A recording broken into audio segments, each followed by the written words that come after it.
il y a des écrits qui sont du XVIe, du XVIIe siècle. On a des livres qui sont dans la bibliothèque et qui sont d'une époque très très lointaine.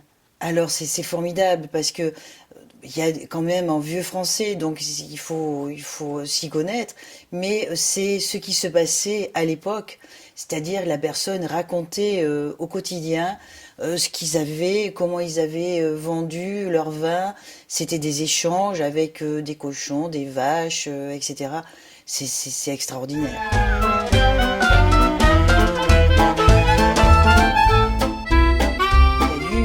La guerre de religion où les protestants de la Dordogne sont partis se réfugier en Hollande parce que c'était la persécution bien sûr, et il y a eu un marché un commerce plus exactement, entre la Hollande et Montbazillac qui s'est développé.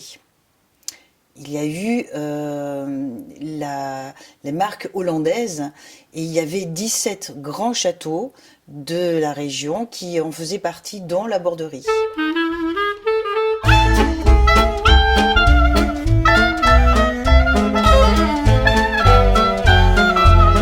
On en a bu des vins de 30 ans, 40 ans, c'est un vin qui peut se garder très longtemps. Le Montbazillac s'accompagne avec un foie gras, une viande blanche, un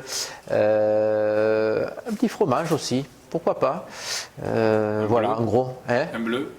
Un bleu, oui, un bleu de préférence, oui, exactement, exactement. C'est vrai qu'on le prend pas souvent avec un fromage, mais ça va très très bien. Voilà, moi on le consomme comme ça de préférence.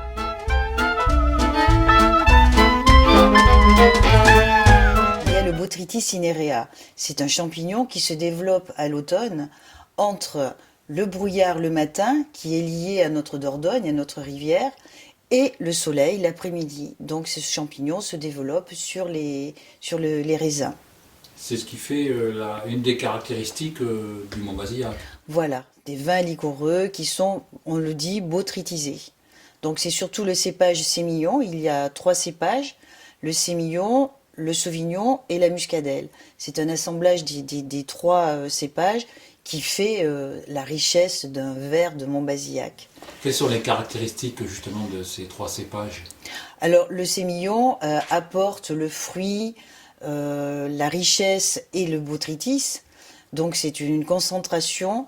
Le sauvignon amène le fruité, la nervosité dans le vin.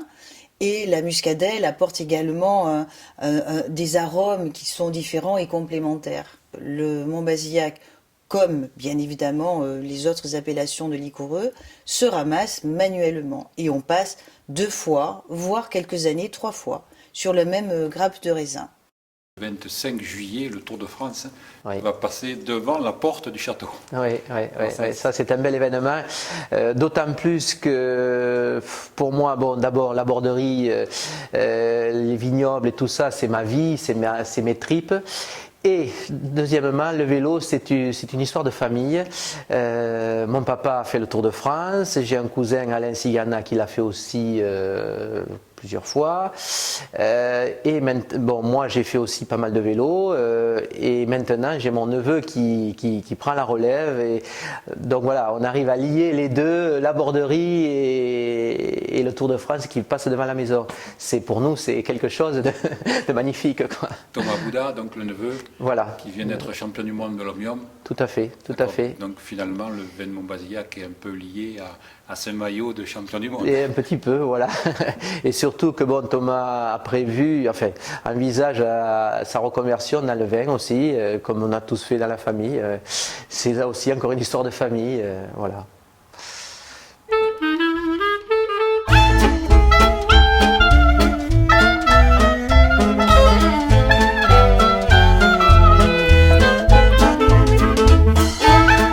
Moi, je bois Montbazillac entre 9 et 11 degrés.